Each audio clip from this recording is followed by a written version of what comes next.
जय श्री कृष्णा, राधे राधे। आज आप सुन रहे हैं अधिक मास महात्म्य अध्याय 9 की पावन कथा। सर्वप्रथम भगवान का ध्यान करते हुए सभी बोलिए ओम नमो भगवते वासुदेवाय नमो नमः। ओम श्री कृष्णाय नमो नमः। सूत जी कहने लगे, हे ऋषियों, इसके बाद देव ऋषि नारद जी विस्मय युक्त होकर मेधावी ऋषि की कन्या का वृतांत उनसे पूछने लगे।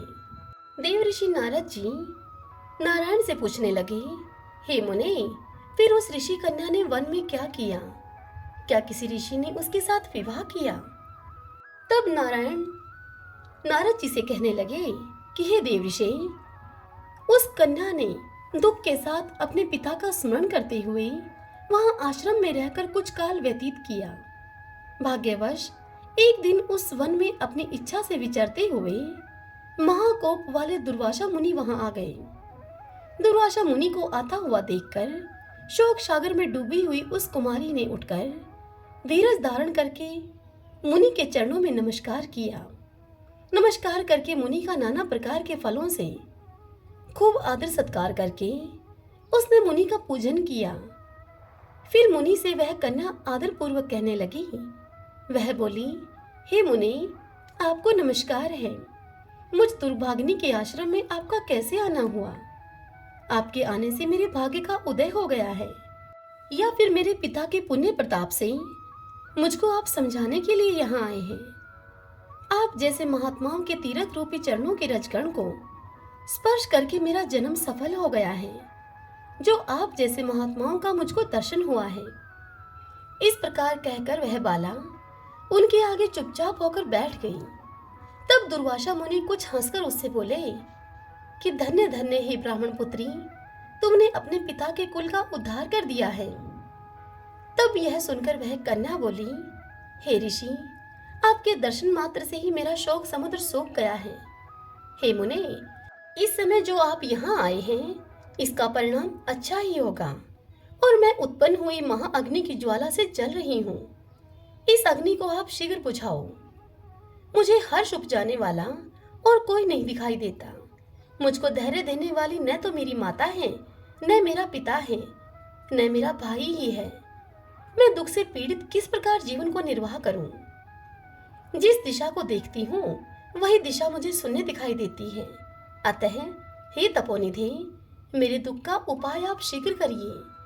दुर्वासा ऋषि से ऐसा कहकर वह कन्या उनके समक्ष बैठ गई। दुर्वासा मुनि उसके उपाय के वास्ते कुछ सोचने लगे। आगे श्री नारायण नारद से कहते हैं कि हे नारद, इस प्रकार मुनि दुर्वासा उस कन्या के वचनों को सुनकर मुनिराज विचार करके अत्यंत कृपा से इस बाला को देखकर कुछ हितकारक वचन उससे बोले। हरि ओम तत्सत। श्रीमन्नारायण नारायण हरि हरि, भजमन नारायण नारायण हरि हरि। आइए भगतजनों, अब हम पुरुषोत्तम क्षेत्र के महात्म्य की कथा सुनते हैं। सभी बोलिए पुरुषोत्तम भगवान की जय। इस कथा का वर्णन करते हुए महर्षि जैमिनी मुनियों से कहते हैं, हे ऋषियों, ब्रह्मापुत्र देव ऋषि नारद से इस प्रकार उत्तम भगवत भक्ति का वर्णन सुनकर राजा इंद्रद्युम्न बड़े ही प्रसन्न हुए और इस प्रकार उनसे बोले। वे बोले, हे भगवन, विद्वान पुरुषों ने मुझे बताया था कि साधु पुरुषों का संग संसार रूपी रोग का नाश करने वाला है। ऐसा साधु संग मुझे इसी समय प्राप्त हुआ है। आपके संग से मेरे अज्ञान में अंधकार का नाश हो गया है, क्योंकि मेरा चित्त इस समय नील माधव की पूजा करने के लिए अत्यंत उतावला हो रहा है। अतः हम और आप दोनों ही रथ पर बैठकर चलें और भगवान नील माधव का दर्शन करें। यदि आपके मुख से पुरुषोत्तम क्षेत्र के तीर्थों का ज्ञान प्राप्त कर सकूं, तो पहले के कहे हुए महात्माओं के वचन भी सफल हो जाएं।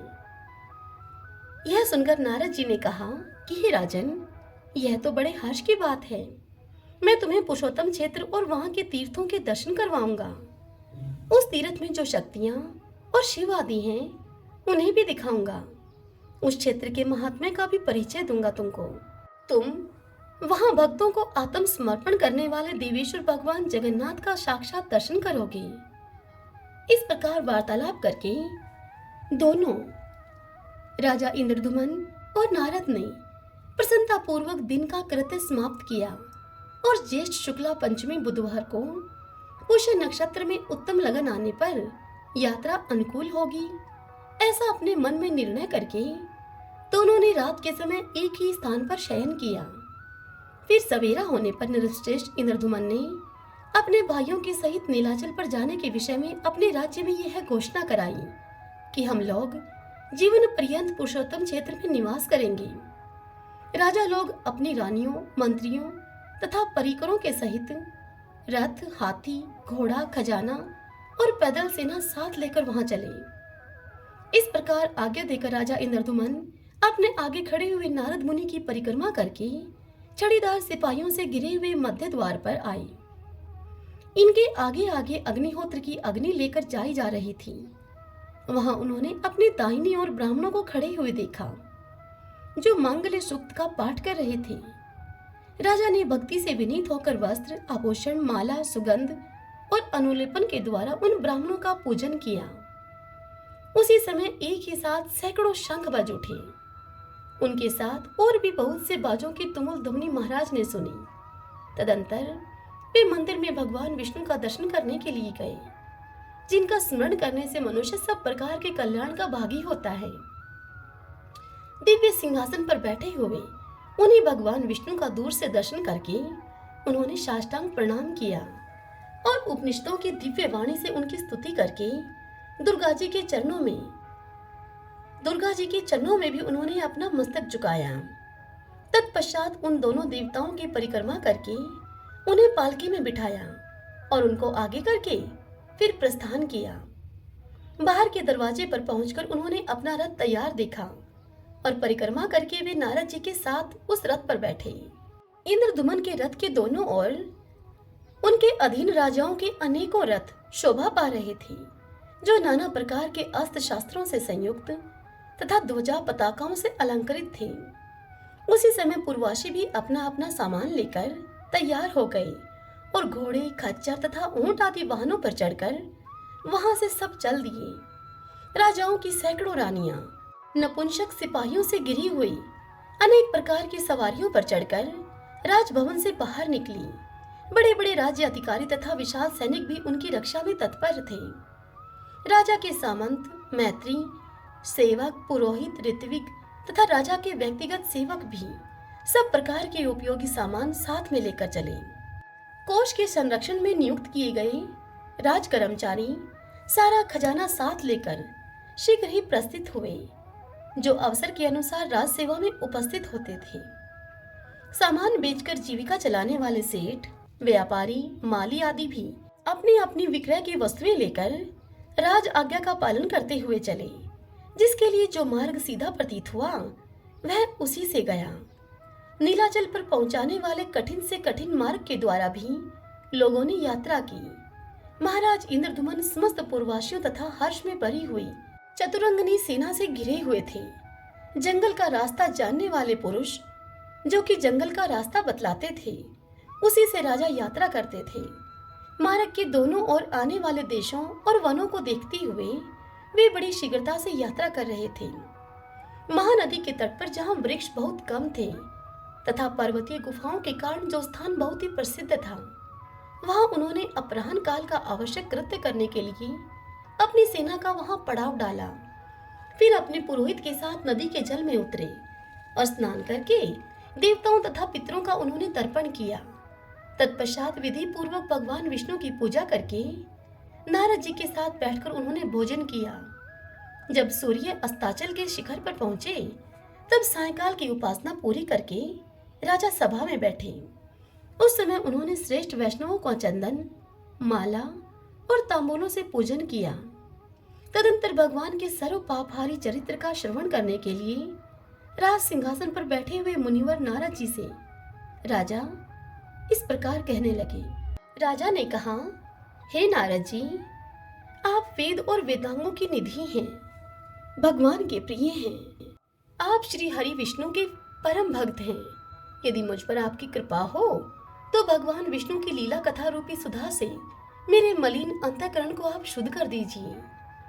देव ऋषि नारद तथा राजा इंद्रद्युम्न में इस प्रकार की बातें अभी चल ही रही थी कि द्वारपाल ने समीप आकर उन्हें सूचना दी कि महाराज, उत्कल देश के राजा आपके द्वार पर उपस्थित हैं और श्रीमान के चरणारविंदों का दर्शन करना चाहते हैं।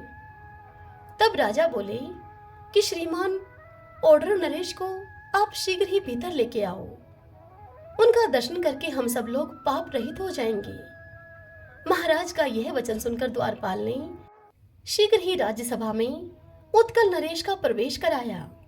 अपने वैष्णव मंत्रियों के साथ राज्यसभा में प्रवेश करके औड्रव देश के राजा ने इंद्रद्युम्न के वंदनीय चरणों को सादर नमस्कार किया। तब उन वैष्णव नरेश को उठाकर महाराज इंद्रद्युम्न ने उनका सत्कार किया और अपने आसन पर ही बिठाकर विनय युक्त वाणी में उनसे कहा कि हे राजन, आप कुशल से तो है ना? हे ओढ़रपते, नीलाचल शिखर निवासी भगवान माधव तो वहां विजय पूर्वक विराज रहे हैं ना? क्या आपकी निर्मल बुद्धि भगवान के चरणाविंदों में लगती है? समस्त प्राणियों में समान चित रखने वाले आपका मन भगवान में अनुरूप तो है ना? तब उत्कल नरेश ने हाथ जोड़कर विनम्रता पूर्वक कहा कि हे स्वामिन, आपके चरणों की कृपा से मेरे लिए सर्वत्र कुशल है। दक्षिण समुद्र के तट पर जंगलों से घिरा हुआ नीलाचल विद्यमान है, किंतु वहां लोगों का आना जाना नहीं है। भगवान नील माधव तो वही हैं, परंतु इस समय प्रचंड आंधी के कारण उठी हुई अधिक बालुका राशि से वे छिप गए हैं, ऐसी बात सुनी जाती है। इसलिए मेरे राज्य में भी अकाल और मृत्यु का भय बढ़ गया है। परंतु हे राजन, अब आप यहाँ पधारे हैं तो सर्वत्र कुशल ही होगा। उत्कल नरेश के ऐसा कहने पर राजा इंद्रद्युम्न ने उनका आदर करते हुए उन्हें विदा किया और नारद जी की ओर देखकर उदासीन भाव से नारद जी से कहा कि हे मुने, यह क्या हो गया? तब नारद जी बोले कि राजन, इस विषय में तुम्हें विस्मय नहीं करना चाहिए। श्रेष्ठ वैष्णव भाग्यवान होता है। वैष्णवों का मनोरथ कभी निष्फल नहीं होता। जगत के आदि कारण एवं रोग शोक से रहित प्रत्यक्ष शरीर धारण किए हुए भगवान नारायण को तुम अवश्य देखोगे। वे तुम पर ही अनुग्रह करने के लिए इस पृथ्वी पर उतरेंगे। संपूर्ण चराचर जगत भगवान विष्णु के वश में है। सनातन परमात्मा विष्णु किसी के भी वश में नहीं है।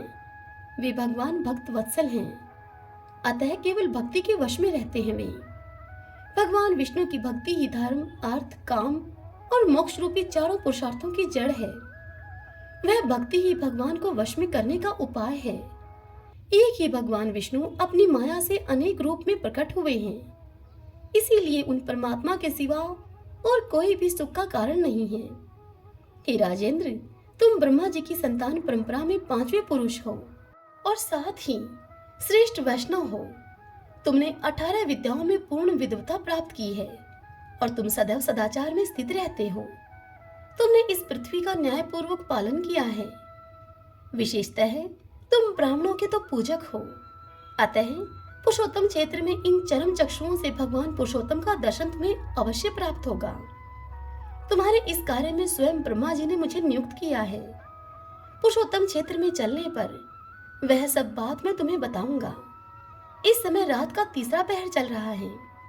इन सब राजाओं को अपने अपने डेरे में जाने की आप आज्ञा दो और तुम भी जाकर आराम करो। हरिओम तत्सत। श्रीमन्नारायण नारायण हरि हरि, भजमन नारायण नारायण हरि हरि। श्री कृष्ण गोविंद हरि मुरारी, हे नाथ नारायण वासुदेव। श्री कृष्ण गोविंद हरि मुरारी, हे नाथ नारायण वासुदेव। श्री कृष्ण गोविंद हरि मुरारी, हे नाथ नारायण वासुदेव। ओम नमो भगवते वासुदेवाय। आशा करती हूँ आज की ये कथा आपको पसंद आई होगी। यदि ऐसा हो तो इस वीडियो को लाइक करें और कमेंट सेक्शन में ओम नमो भगवते वासुदेवाय लिखकर अपने अपनों के साथ इस कथा का लिंक शेयर करें। हरे कृष्णा।